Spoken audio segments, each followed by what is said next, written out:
and welcome back to FPL Bias. Masih ada gue dan Mike. Gimana Mike? Senyum-senyum aja nih. Gimana Boxing Day Game Week 19? Anjing KO pak. Dapat berapa poin? 39 saja. Di atas average ya. 1 Iya poin. tapi tetap aja ya Red Arrow. Ya, nggak separah gue kan. Kacau woy. 28 poin. Kacau cuy, kacau. Semua gara-gara salah blanking. Saka blanking. Dan bench kita kacau banget sih. Iya, gue udah 10 poin di Gue bench. 16. Keren. Parah. Gue udah coba-coba mau differential captain di Saka. Salah blanking seneng kan tuh awal-awal. Tadi pagi bangun ternyata Arsenal blow Nggak out. ada, nggak usah dibahas. Ini ada agenda lawan Arsenal. If you watching this EPL, screw you. The EPL referee sucks man. Itu ada agenda lawan Arsenal sih, yakin gue. Jadi semalam 12 lawan 11 ya. 13 anjing kalau lu ngitung wasit VAR-nya itu. 5-14 termasuk wasit hakim garis. Nggak jelas. Sudahlah. Let's move on. Ya. Oke, karena kalau dilihat di FPL by Spot Mini League nih, yang paling tinggi game week 19 kemarin ada tim Jego, dia dapat 70 points, boy. Kaptennya TAA, terus ada differential poinnya tuh dari Huang, Ake, Mudrik. Nggak ada yang punya sih. Pikiran aja, Mak. Huang tapi masih punya pasti. Ya, Huang Huang masih banyak ada. yang punya. Mudrik, siapa yang punya, boy? Iya. Gokil. Robot. Ya, kalau updated peringkat 1 sampai 4-nya nih, peringkat satunya baru lagi nih, ada Whiplash yang naik dari runner up kemarin, sekarang jadi nomor 1, total poinnya 1150. Nomor 2 ada Sri Mulat dengan 1141, sama nomor 3 nih, FC Kos juga peringkatnya. Poinnya sama 1141.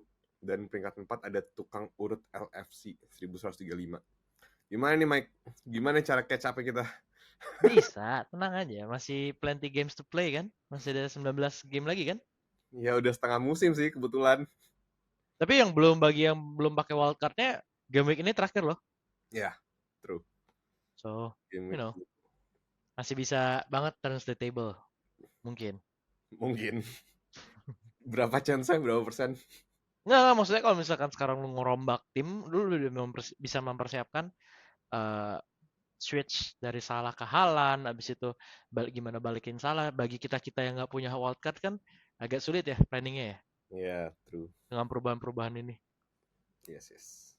Oke, ya tapi sebelum kita lanjut bahas aset FPL mana aja yang essential game week ini, kita mau bilang thank you dulu yang udah support kita dengan follow IG FPL Bias dan yang nge-subscribe kita di YouTube FPL Bias Podcast. Bagi yang belum, kalau kalian suka sama konten-konten kita, please consider subscribing to the channel dan follow kita di IG dan social media lainnya. Nah, sebelum kita bahas Game Week 20, kita mau kasih refresher lagi nih. Karena di Game Week 21 sampai 24 itu akan ada AFCON dan Asian Cup. Jadi, aset FPL yang dari Afrika dan Asia itu akan cabut mulai dari Game Week 21 nih. Key players yang akan cabut itu included Salah, Son, Adingra, Tomiyasu, Endo, Huang, Kabore, Papesar, Kudus, Ait Nuri. Key players dari mana sih Pak? Ya maksudnya ada lah pasti. Ya gue ada sih. Ya kan. Nico Jackson sama Iwobi. So make sure kalian punya plan bagi yang punya aset-aset ini, aset-aset yang akan cabut ke AFCON dan Asian Cup. Ya pasti most likely sih harusnya semua punya at least Son atau Salah ya, or both. Gitu. So mulai pikirin deh tuh gimana caranya. Oke, Mike, langsung aja nih. Seperti biasa kita bahas pemain yang essentials dulu nih di Game Week 20. Mulai dari defenders, siapa nih yang essential menurut lo? Poro dan Trent. No debat. Easy choice ya. Easy choice. Tapi Poro baru kalah nih semalam. Ya tetap aja. Dia nge-point terus Pak. Ngepoin kan semalam. Dia dapat dia kebobolan 4 gol tapi masih dapat 5 poin tuh nggak make sense sih. Karena dia tuh yang ngambilin free kick kan selama Madison cedera, jadi dia share free kick dengan atau bola-bola mati sama si Kulusevski gitu loh. Dan Kulusevski nanti suspend. Jadi most likely magnet poinnya makin gede kan nih orang kan. Dan kemarin kayak assist kan? Kayaknya ya. Iya, assist dan bonus poin 2. Iya. Kan nggak jelas. Kebobolan 4 masih dapat bonus poin 2 tuh aneh sih. Exactly. Ya karena dia ngambil itu terus, bola mati terus. Nih, lu lihat deh. Si Pedro Porro ini dari game week 12 cuman blanking sekali. Sekali lagi kayak nggak dimainin deh. Hmm. Sorry dimainin, tapi lawannya City. Jadi ya 0 poinnya. Ya. 2. Dari 12 berarti itu 9 game week cuman 2 blank. Man. True. True, true. Ya, gue juga setuju sih sama pilihan essential defenders ya. Gue paling tambahin juga buat TAA. Dia kan udah ngepoin mulu nih. Dan cuma blanking 2 kali ya dari game week 12 tuh. Dan dia, Kemarin salah satunya. ya kemarin salah satunya. Enggak, kemarin juga lumayan kali. Oh kemarin ngepoin itu ya bonus poinnya. Mhm. Ya, dia juga pasti main full 90 minutes. Dan dia sama kayak Poro. Dia tuh bonus point magnets dari Liverpool. Most of the times dia dapat 3 bonus points tuh. Dia selalu dapat full. Minggu ini TAA akan lawan Newcastle at home. Ya kita tahu sendiri lah ya. Newcastle lagi ke expose nih kayaknya. Udah ketebak taktiknya. Minggu lalu pun dikalahin Forest kan. Padahal mainnya di kandangnya Newcastle. Dan Poro akan lawan Bournemouth at home. Ya, makanya. Menarik sih. Bagi yang belum punya Poro, aka gue. Oke, moving on to midfielders. Siapa nih, Pak? Midfielders essential. Midfielders essential. Gua akan pilih Bowen. Bowen sih. Karena semalam ngepoin lawan Arsenal. Apa gimana? Jangan dibahas, Pak. Anda ngajak berantem namanya, Pak. Enggak, karena ya Bowen konsisten banget, gila. Hmm, Nggak berhenti ngepoin gak sih? ya. Dan nggak adanya Kudus, dia makin esensial sih, gitu. Menurut gue ya. Tapi Lebih dengan ke nggak adanya Kudus nanti, apakah dia akan sekonsisten ini? Menurut lo? Karena kan berarti bisa tanggung jawabnya lebih banyak dan ya mungkin si si siapa Bowen tuh mainnya free roll banget gitu loh. Main di tengah jadi false nine. Jadi ada nggak ada Kudus menurut gue sih nggak ngefek ya. Karena kan Kudus mainnya di sayap. Sayapnya juga sayap yang bukan Bowen mainin. Di ya. kiri kalau nggak salah si Kudus. Terus selain Bowen, ada lagi nggak yang essential? Palmer. Ya, of course. Iyalah. Lumayan gitu. Maksudnya sekarang yang nailed di Chelsea siapa? Palmer. Hmm. Dan dia juga kemarin game week 19 Palmer udah dapat istirahat ya karena dia akumulasi kartu Ya, kuning jadi nggak main exactly. Exactly. dan akan lawan Luton away. Dan aset Arsenal lain dan gelandang-gelandang Arsenal. Saka. Kebetulan sih kemarin 2 poin doang ya semalam tuh. Isi lagi nggak konsisten sih Saka sih. Cuma lagi, pemain kan ada atas bawahnya. Oke. Yeah. Tapi lihat ininya dah, lihat fixtures ya. Fulham, Crystal Palace, Nottingham. So I think it's quite good. Dan last but not least, ini bukan menurut gue sih akan jadi esensial ya, walaupun sekarang ownership-nya lebih ke arah differential gitu. Sure. Richarlison sih. Ya, make sense sih dengan Son akan cabut soon bisa lah ya. Murah juga kan. Kalau gue pilih gue masih pilih Salah sih essential midfielders ya. Itu it goes without saying sih. Ya. Lawan tim yang udah loyo. Ya walaupun emang sebenarnya ada concerns juga kan karena Salah udah 2 kali blanking in the last 3 games and actually 3 blanks in the last 5. Tapi kalau dilihat dari underlying statsnya sih kayaknya Salah sih lebih ke nggak hoki ya daripada emang nggak bisa main. Karena over the last 5 game weeks Salah tuh masih nomor 1 for expected goal involvement atau XGI-nya. Dan yang kayak tadi kita bilang Salah akan lawan Newcastle di Anfield. Jadi no other player has more FPL points juga dan Salah when playing at home. Dan ditambah lagi Newcastle ya kayak tadi kita udah bilang juga, udah 4 losses in the last 5 Premier League games. Cuma Nottingham Forest doang nih yang concede more goals than Newcastle during this period. Bayangin, dari defensive Gak giant jelas. jadi kayak melempem banget, boy. Castle-nya runtuh sih ini ya. Yeah, so considering these factors, kayaknya Salah masih harus di-keep nih for one more week. Karena banyak juga kan yang udah ngomong nih, kayaknya agak harus jual Salah nih minggu ini karena 2-1 kan blanking. Dan Gue salah satunya mungkin. Nanti kita bahas. mendingan langsung bahas sekarang kan. Essential midfields nih, kita harus nggak mau harus ngomongin Son dan Salah sih.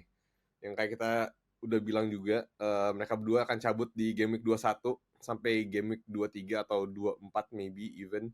Tergantung Mesir sama Korea sejauh mana progresnya di cup-nya mereka masing-masing. So gimana nih Mike?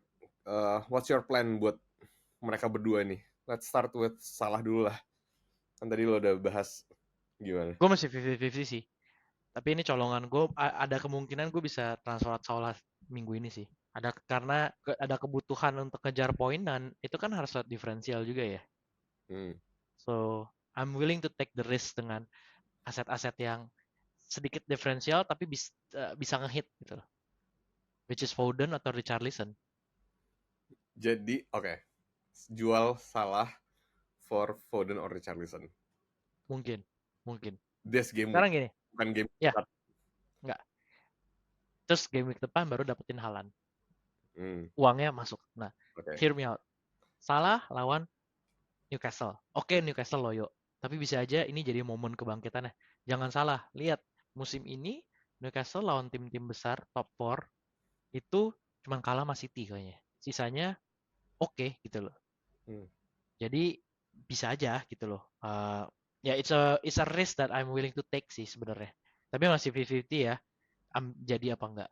Sedangkan on the other hand, City dengan Foden ini kemungkinan besar bisa ceilingnya Foden tinggi banget nih. Udah kayak mulai musim ini kelihatan Foden tuh lebih dipercaya sama si siapa namanya Pep. Doku nggak main. Jadi Hmm. udah pasti Pep Foden kayaknya udah otomatis jadi sayap kanannya si Pep.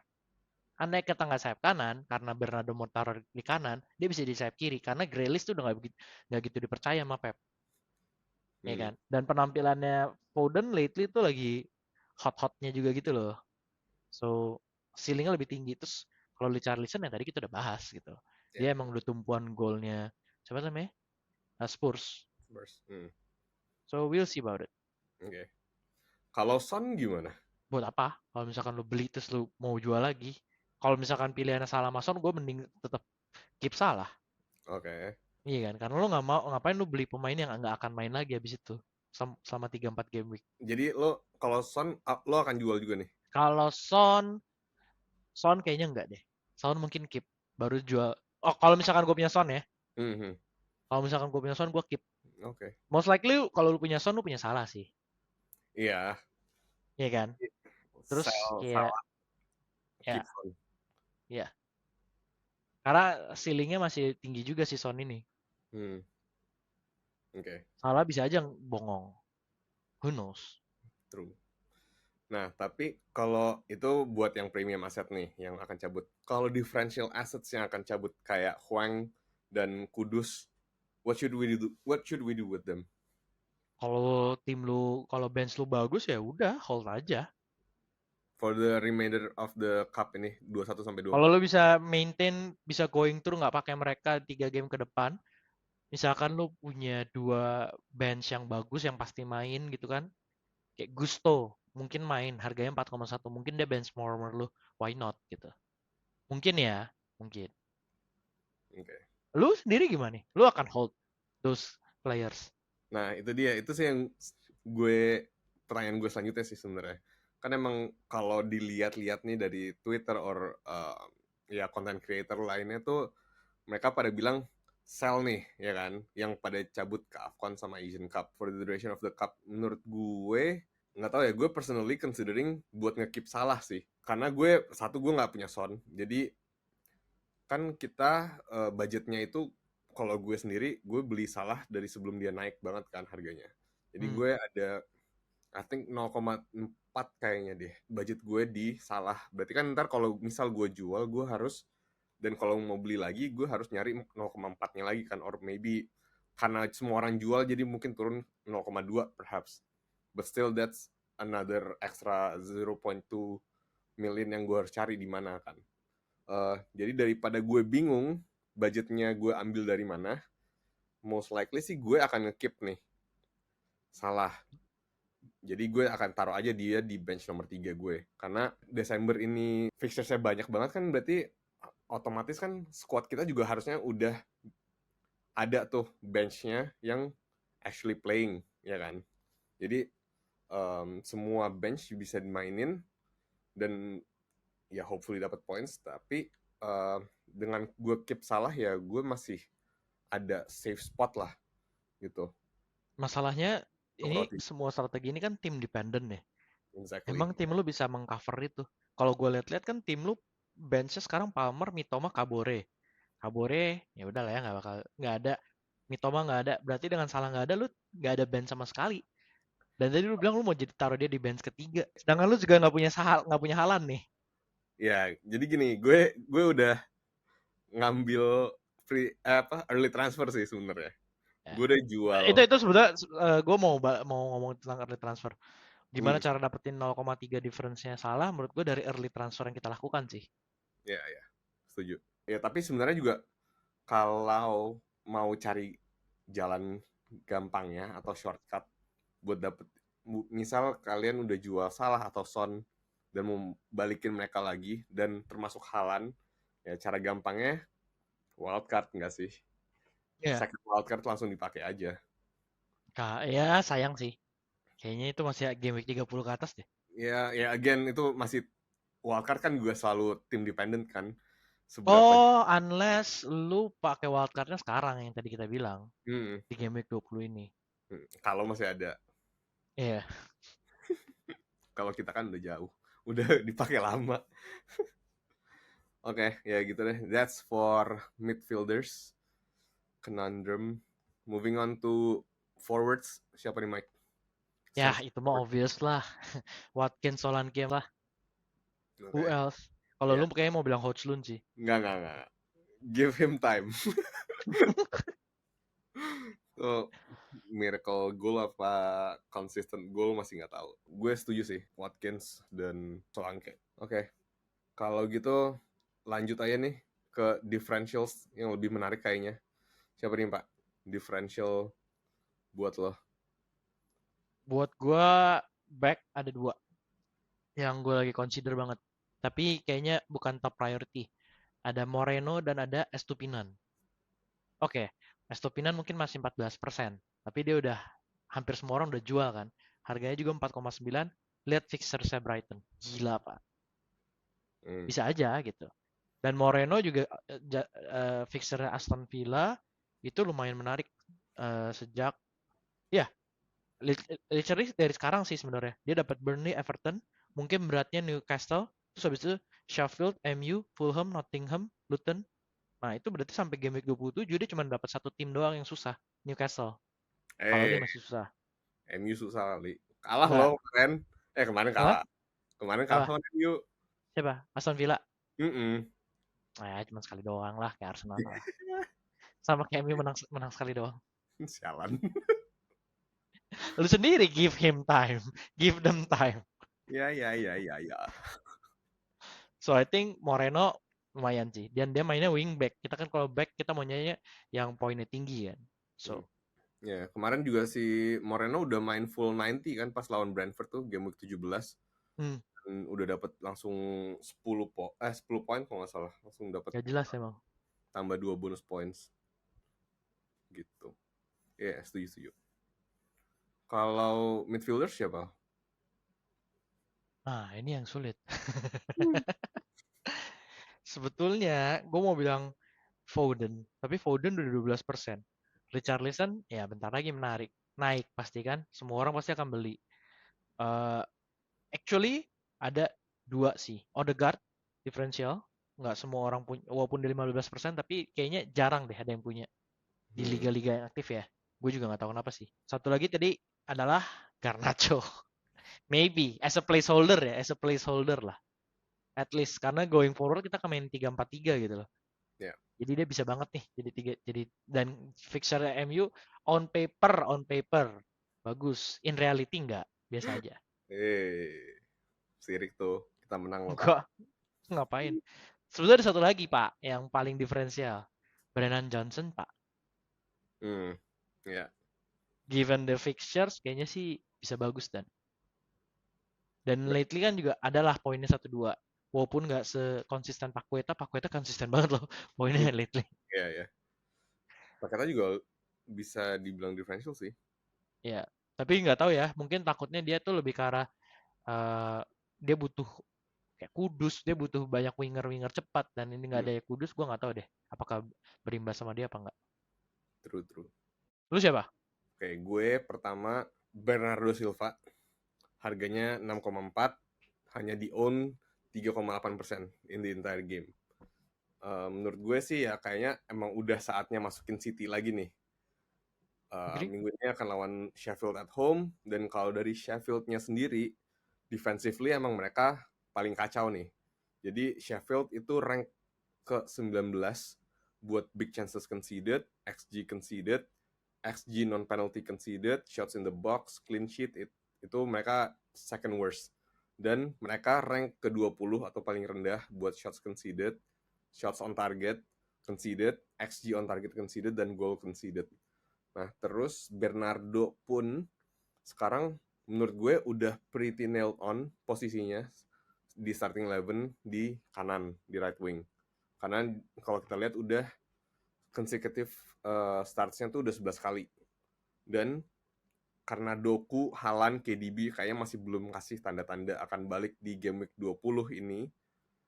Jadi menurut gue sih Bernardo Silva akan starting ya, dan hopefully bisa kasih poin. Dan kadang dia main di deep lying playmaker sih sampingnya Rodri. Ya. Bisa juga sih, karena emang dia lebih kayak free roaming juga bisa juga kan. Ya dia udah, maksudnya kan udah berumur juga Pak, nggak mungkin selincah, maksudnya nggak bisa main di sayap terus kan. Ya, true. Dan gue tambah satu lagi sih. Ya, tadi lo udah bilang Garnacho. Dan surprise dia early transfer gue. Jadi gue udah jual Mitoma dan gue beli Garnacho karena gak Gila. bias MU gue udah mulai keluar lagi setelah menang. That's my weakness. Someone said give him time. Itu Højlund karena Garnacho udah 2 gol kemarin. Well, anyway, Garnacho only 3.7% own dan harganya itu masih reasonable banget di 4,7 juta doang. Kayak tadi gue bilang, dia udah dapat 2 goals di game week 19 dan dia tuh jadi a great budget enabler buat managers yang nanti mau beli Haaland, mau beli Salah atau Son in the future pas mereka balik dari cup. Dan Garnacho juga menurut gue udah pretty nailed on juga nih positionnya karena udah starting di 9 league match terakhir. Jadi Garnacho tuh main di kanan ya kalau kemarin tuh lawan Aston Villa, terus Rashford di kiri.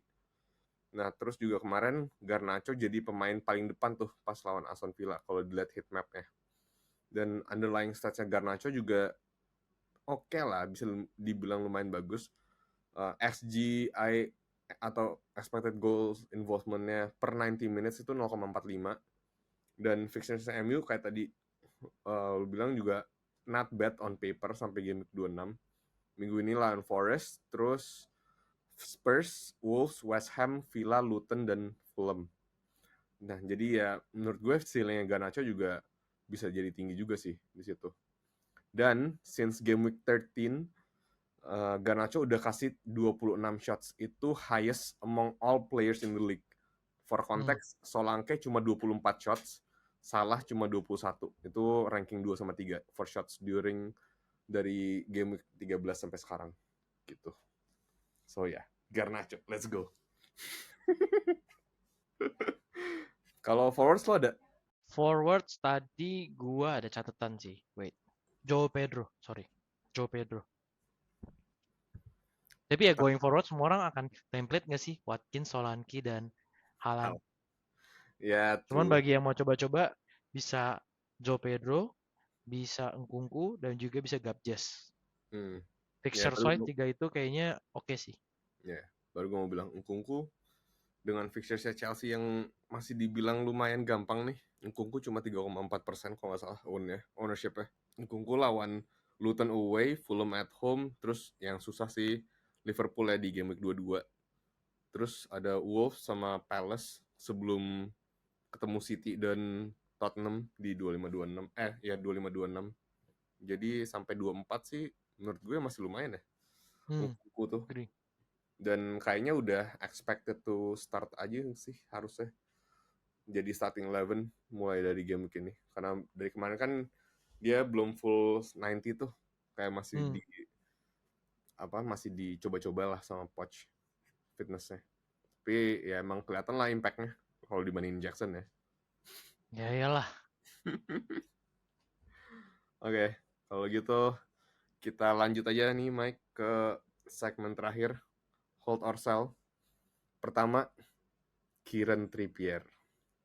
Udah blanking dari berapa tuh dia?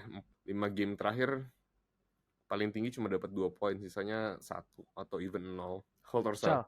Sell. Sell. Easy. Sell. Dan harganya juga udah turun, udah banyak orang yang sell juga. Jadi mumpung uang lu masih lumayan, sell. Sell-nya ke siapa? Who would you bring in? Moreno sih gua. Oke. Aston Villa defender. Yes. Terus next-nya, speaking of Newcastle defender, kan ada juga nih yang punya kipernya, aka lo. Dubravka. Gimana nih? Hold or sell? Ya hold aja dulu lah ya. Kan masih pasti semua orang punya pairingnya Areola kan. Ya Ya. karena nggak, kalau misalkan nggak ada pressing matter baru lu ganti ke Turner gitu loh.